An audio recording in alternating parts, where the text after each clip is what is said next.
when I was staff and worked for him and the other members of this body, and I will always remember, my memory of Alan Teshi will always be his mischievous laugh when he was up to something.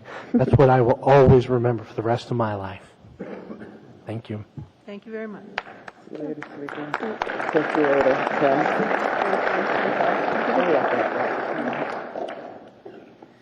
The next item on our agenda is 9 Delta 2. That's AM 415. Mr. Gutierrez? Move to approve.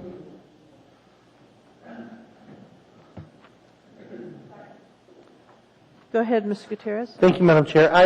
This is an item that my heart skipped a beat when I read over this in the packet, and I was hoping that Chief Yoon would be willing to come forward and tell a little bit more about this. This is the purchase of a system that is technology I know is not new, but has to some frightening implications. Chief, could you tell me a little bit more about this? Certainly, Mr. Gutierrez, through the chair.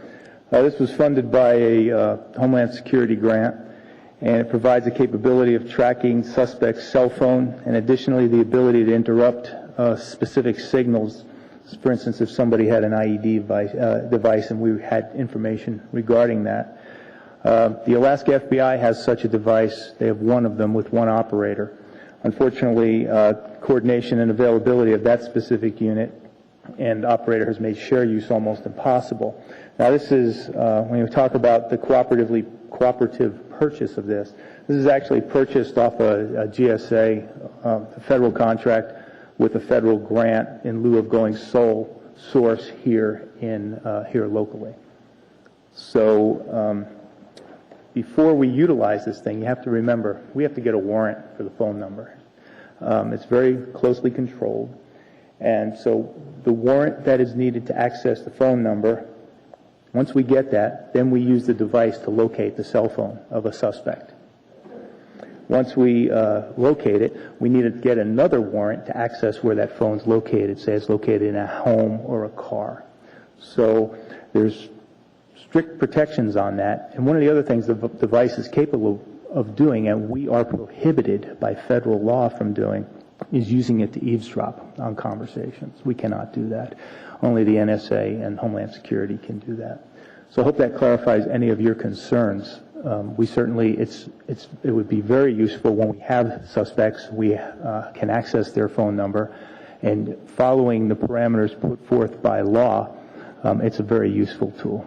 So just to clarify, for any of the utilities of this particular technology, including denial of service, or from what it looks like, making someone think they have service when they don't, for any of those utilities, you need a warrant prior to using it. That's correct, through the chair. That's correct, Mr. Gutierrez.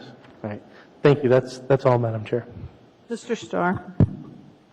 Chief, it looks like a tool that can help you guys do a better job and work smarter, and I always like those.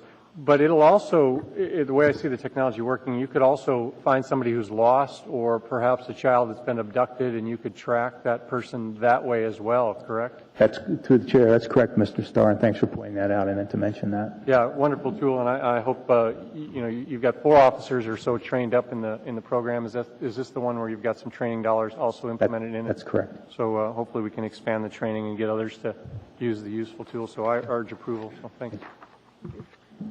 Is there any other discussion? Seeing none, is there any objection to approval? Seeing none, that item is approved. Thank you. The next item before us is 9 Delta 3, AM 416. Mr. Gutierrez.